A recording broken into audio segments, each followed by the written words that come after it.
Good afternoon students हम 5वीं class का हिंदी सब्जेक्ट कर रहे हैं, जिसमें आज हमारा 10वां पाठ है। 10वें पाठ का क्या नाम है? दो माताएं। दो माताएं ये एक कहानी है, इस कहानी के माध्यम से आदिवासियों के जीवन से जुड़ी एक घटना के बारे में बताया गया है।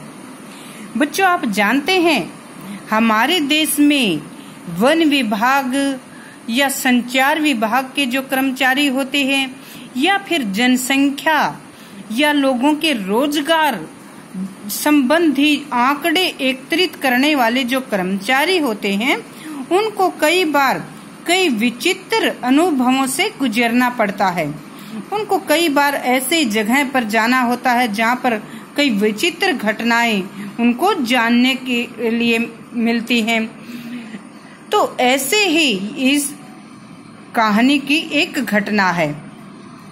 हमारे देश में के वन विभाग के जो कर्मचारी होते हैं, इनको वनों में कई बार आदिवासी जो लोग होते हैं, आदिवासियों की जिंदगियों और उनके रहने के तौर तरीकों आदि की उनको अच्छी खासी खबर होती है। तो ये कहानी भी जैसे आदिवासी लोगों के जीवन पर ही आधारित है। ये कहानी है असम के एक अनजान प्रदेश में पहाड़ी की तलहटी में रहने वाले आदिवासियों का। असम के एक अनजान प्रदेश में पहाड़ की तलहटी में आदिवासियों का एक छोटा सा गांव का क्या नाम है? हतिया।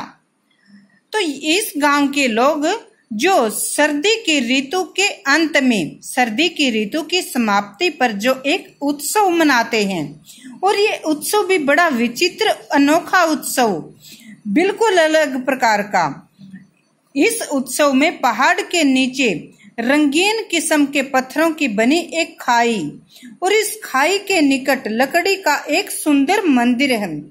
मंदिर भी बड़ा विचित्र मंदिर क्यों है? क्योंकि इस मंदिर में कोई मूर्ति नहीं है, बल्कि मंदिर की दीवारों पर, छतों पर खुदाई करके छोटी छोटी मूर्तियां बनाई गई हैं। ये मूर्तियां किसकी? ये मूर्तियां हथिनी, उसके बच्चे की, और एक माँ और उसकी गोद में एक छोटे बच्चे की मूर्तियां कैसे बनाई गई हैं? हथिनी के पास उसका बच्चा और एक माँ को से एक आदिवासी औरत और उसकी गोद में भी एक छोटे बच्चे की। तो लोग यहाँ कोई पूजा पाठ नहीं करते हैं, बल्कि लोग यहाँ पर लाइनों में आते हैं। लाइनों में माताएं आती हैं, लड़कियां आती हैं, लड़के बूढ़े सभी लोग यहाँ पर कतारों में, लाइनों में आकर और खाद्य पदार्थ लाते हैं। कुछ घड़ों में दूध भर कर लाते हैं, कुछ यहाँ पर जैसे जो डलिया मतलब जो पेटियां होती हैं उनमें फल लाते हैं, कुछ केलों के गुच्छे, कुछ मिट्टी के जो बड़े बड़े पत्तों में शहद लेकर आते हैं। तो इस प्रकार से सभी लोग कोई ना कोई खाद्य पदार्थ लेकर आते हैं, और इन खाद्य पदार्थों को जंगल के बीच में रख दिया जाता है। बाद में घंटे की आवाज पर ये लोग गाना गाते हैं, बजाते हैं, और सारी खाद्य सामग्री को जंगल में रखाते हैं। वापिस लौटकर गाने बजाने, नाचने आदि के काम में मस्त हो जाते हैं। तो इस प्रकार से इन लोगों का ये एक अलग प्रकार का ही त्योहार है, उत्सव है। वन विभाग के कर्मचारियों को ये सब देखकर बड़ा दुख होता है कि ये लोग खाने की सामग्री को किस प्रकार से जंगल में रख देते हैं, और ये इस प्रकार ये खाने का जो सामान है ये बेकार होता है। ये न ही तो ये खाने का सामान खुद खाते हैं और न ही उन वन विभाग के कर्मचारियों को देते हैं। तो इससे वन विभाग के कर्मचारी दुखी होते हैं। परंतु एक आदिवासी लड़के ने इस वन विभाग के कर्मचारियों से कहा कि छी ये कैसी बात है, ऐसी बात करना भी पाप है। आप क्या कहते हैं कि खाने का सामान इस प्रकार बेकार जाता है? ये सामान बेकार नहीं जाता, ऐसी बात करना पाप है। इन सब चीजों को तो हम हाथियों के लिए रखते हैं। ये सब चीज किसके लिए रखते हैं? हाथियों के खाने के लिए रखते हैं। तो अब वन विभाग के कर्मचारी कहते हैं कि हाथियों को कैसे पता लगेगा कि उनके लिए यहाँ आपने खाने रखा है। तो बच्चा कहता है कि घंटों की आवाज से पहाड़ की तलहटियों में इधर उधर जो हाथियों के झुंड रहते हैं उनको पता लग जाता है कि यहाँ पर खाने का सामान रखा है, वे बहुत होशियार हैं। तो इससे जो गांव का एक बड़ा जो बूढ़ा व्यक्ति होता है वो इस कहानी से मतलब इस घटना से जुड़ा हुई एक किस्सा बताता है कि वो हाथियों के लिए इस प्रकार से खाना क्यों रखते हैं। इस घटना से जुड़ा हुआ एक किस्सा बताते हुए एक बुजुर्ग व्यक्ति क्या कहता है कि एक ऐसा समय था जब गांव के लोग और हाथी सभी इकट्ठे रहते थे, परंतु जो गांव के आदिवासी लोग थे उनके पास कुछ सौदागर आते थे। जो सौदागर उनसे हाथियों को खरीद कर ले जाते और बदले में उनको मोहरें देते थे। गांव की औरतें उन मोहरों को अपने गले में आभूषणों की तरह सजाती थी। तो हाथियों को पकड़ने के लिए गांव के लोग जमीन में मिट्टी का बड़ा सा गड्ढा बना देते थे और उस गड्ढे के ऊपर घास फूस की पत्तियां डाल देते थे ताकि हाथियों को गड्ढे का पता न लगे। और जब हाथी उस गड्ढे के ऊपर से निकलने लगे तो वो घास फूस के ऊपर से जब वो निकलने लगे तो गड्ढे में गिर जाएं और इस प्रकार से उनको पकड़कर गांव वाले सौदागर को बेचते और सौदागर गांव वालों को मोहर देता था।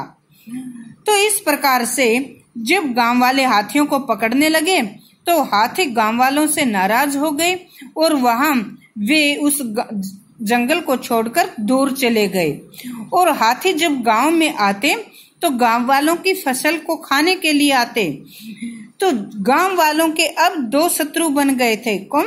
एक तो एक बाघ, एक काला बाघ जो कि गांव में आकर गांव के बच्चों को अन्य को पकड़कर खाता था, और एक जंगली हाथी भी उनके शत्रु बन गए थे।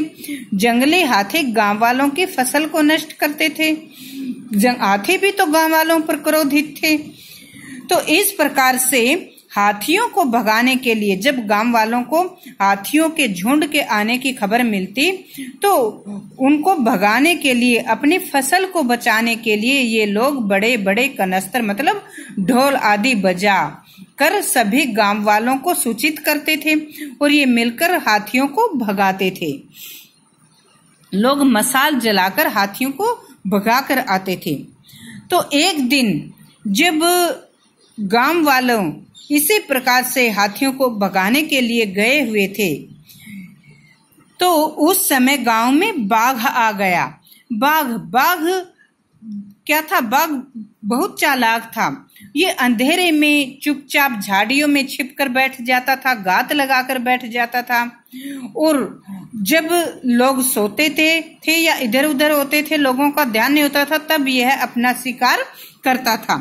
तो एक दिन जब जाड़े के अंतिम समय चल रहा था, जाड़े की ऋतु, सर्दी की ऋतु के अंतिम जो दिन थे अर्थात बसंत ऋतु का आगमन था, तो लोग अपने घर के खिड़की दरवाजे खोलकर बसंत के स्वागत के लिए बाहर उत्सव मना रहे थे। तो अचानक ढोल कनस्तर की आवाज सुनी। ढोल कनस्तर की आवाज कब होती है?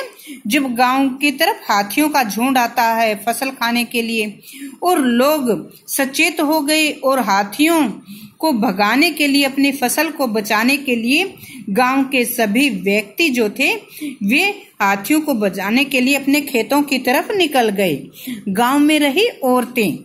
तो उस समय गांव में बाघ आया और बाघ मुखिया के घर में घुसकर मुखिया के 5 महीना का बच्चा जो कि कपड़े में लिपटा हुआ सो रहा था उसको उठा कर ले गया। मुखिया की पत्नी की जब आंख खुली तो वह चिल्लाती हुई बाघ के पीछे दौड़ी। गांव में कोई पुरुष नहीं थे, पुरुष तो सभी हाथियों को भगाने गए थे, और जो दूसरी औरतें थी ये डरकर छिपी रही, कोई सामने नहीं आया। तो बाघ जो बच्चे को लेकर जंगल की तरफ भाग गया। जंगल में छुपते हुए जब बाघ आगे गया तो आगे बच्चों, जो गड्ढे बनाए हुए थे, गांव वालों ने गड्ढे किनके लिए बनाए हुए थे? ऊपर से घास डालकर हाथियों को फंसाने के लिए। तो उन गड्ढों में एक हाथी का बच्चा गिर गया था और हथिनी माँ अपने बच्चे को निकालने की कोशिश कर रही थी। हाथी का बच्चा जोर जोर से चिल्ला रहा था। तो हाथी के बच्चे के चिल्लाने की आवाज और उस गांव के मुखिया का बच्चा जो कि बाघ ने उठाया हुआ था, दोनों की आवाज एक जैसे ही थी। तो बाघ जब बच्चे को लेकर हाथी के नजदीक से निकला तो हथिनी ने अपने बच्चे को छोड़कर बाघ के पीछे भागी और हथिनी गुस्से में बहुत जोर से चिंगाड़ी। हथिनी की चिंगाड़ से पूरा जंगल कांपने लगा और बाघ भी उस बच्चे को छोड़कर भाग गया। अब हथिनी ने उस बच्चे को अपनी सूंड से उठाया और मुखिया की जो औरत थी, उस बच्चे की माँ जो थी, उसकी गोद में डाल दिया। बच्चा कंबल में लिपटा हुआ था, इसलिए उसको कोई चोट नहीं आई थी। तो हथिनी ने अपने बच्चे को, जब हथिनी का बच्चा भी चिल्ला रहा था, तो अब हथिनी अपने बच्चे को के पास जाकर खड़ी हो गई, गड्ढे के पास जाकर खड़ी हो गई, क्योंकि अपने बच्चे को बचाने में वह बेबस थी, लाचार थी। जब मुखिया की पत्नी ने ये सब देखा तो उसने अपने बच्चे को जमीन पर सुलाकर उसने हथिनी के बच्चे को बचाने के लिए कोशिश की। वह समय गड्ढे में उतरी और उसने एक लकड़ी के दो जैसे टुकड़े, लकड़ी के टुकड़े गड्ढे में डालकर हथिनी के बच्चे को बाहर निकालने की कोशिश की। ऊपर से हथिनी ने भी अपनी सूंड के द्वारा बच्चे को बाहर खींचा और इस प्रकार से जैसे मुखिया की औरत और हथिनी दोनों ने ही बच्चे को निकाल लिया। जब गांव के पुरुष दूसरे हाथियों को खदेड़ कर वापिस आए तो उन्होंने गांव में बाघ के पंजों के निशान देखे, सभी डर गए। और जब मुखिया के घर उनकी पत्नी और बच्चा नहीं था तो सभी बाघ को मारने के लिए जैसे कुल्हाड़ी, बर्छा आदि हथियार लेकर जंगल की तरफ भागे। जब वे जंगल में पहुंचे तो वहां पर उन्होंने क्या देखा? उन्होंने देखा कि हथिनी अपने बच्चे के पास खड़ी है, हथिनी का बच्चा उससे चिपका हुआ है और अपनी सूंड से प्यार से अपने बच्चे को सहला रही है। उधर जमीन पर एक तरफ मुखिया की पत्नी भी बैठी हुई अपने बच्चे को सीने से लगाए हुए है। जब गांव वालों को इस सब बातों का पता लगा तो उन्होंने झुककर जैसे हथिनी को प्रणाम किया। हथिनी अपने बच्चे के साथ जंगल में चली गई। तब से गांव वालों ने ये निर्णय किया कि अब वे कभी भी सौदागर से हाथियों को नहीं बेचेंगे। उन्होंने गांव से सौदागर को भी भगा दिया और सभी गड्ढों को भी भर दिया।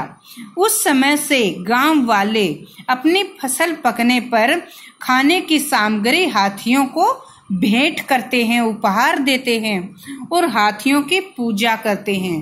तो इस प्रकार से बच्चों, ये जो अनोखा उत्सव आदिवासी उस समय से मनाने लगे। तो इस प्रकार इस पाठ के द्वारा हमें आदिवासियों के एक अनोखे त्योहार का पता लगता है।